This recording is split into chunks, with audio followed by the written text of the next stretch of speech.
হাতে একদমই সময় নেই অথবা আজকে রান্না করতে ইচ্ছা করছে না, ঘরে যদি থাকে গরুর মাংসের আচার, আচারটা একবার বানিয়ে সারা বছর সংরক্ষণ করা যাবে। ব্যাচেলর যারা আছেন তাদের জন্য তো এটা বেস্ট একটা আইটেম হবে। গরুর মাংস নিয়ে নিলাম 1 কেজি পরিমাণ। চর্বি ও হাড় ছাড়া মাংস নিতে হবে, ছোট ছোট কিউব করে কেটে নিতে হবে। এখানে 3 টুকরা দারচিনি, 2টা তেজপাতা ও 4টা এলাচ দিয়ে দিলাম। রসুন বাটা দিয়ে দিলাম 1.5 টেবিল চামচ পরিমাণ। আদা বাটাও দিলাম 1.5 টেবিল চামচ পরিমাণ। চা চামচের 1 চা চামচ দিলাম হলুদের গুঁড়া, 1.5 টেবিল চামচ মরিচের গুঁড়া, 1 টেবিল চামচ দিয়ে দিলাম ধনিয়ার গুঁড়া, 1 টেবিল চামচ জিরার গুঁড়া, চা চামচের 1 চা চামচ গরম মশলার গুঁড়া দিয়ে দিলাম।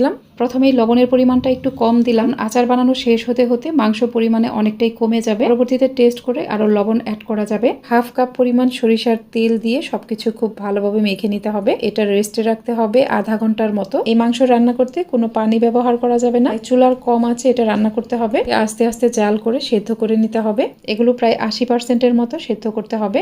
পানিটা শুকিয়ে এরকম চটচটে হয়ে গেলেই উঠিয়ে নিতে হবে। 2টা এলাচ, একটা দারচিনি, একটা শুকনা মরিচ, 1/2 চা চামচ আস্ত জিরা ও 1/2 চা চামচ 5 ফোড়ন। চুলার কম আছে মশলাগুলোকে টেলে নিতে হবে, ঠান্ডা করে ব্লেন্ডারে গুঁড়া করে নিতে হবে। 1 কাপ পরিমাণ সরিষার তেল নিয়ে নিলাম, 1 চা চামচের 3 ভাগের 1 ভাগ দিয়ে দিলাম 5 ফোড়ন, তেজপাতা ও কয়েকটি শুকনো মরিচ দিয়ে দিলাম। বেশ কিছু পরিমাণে রসুনের কোয়া।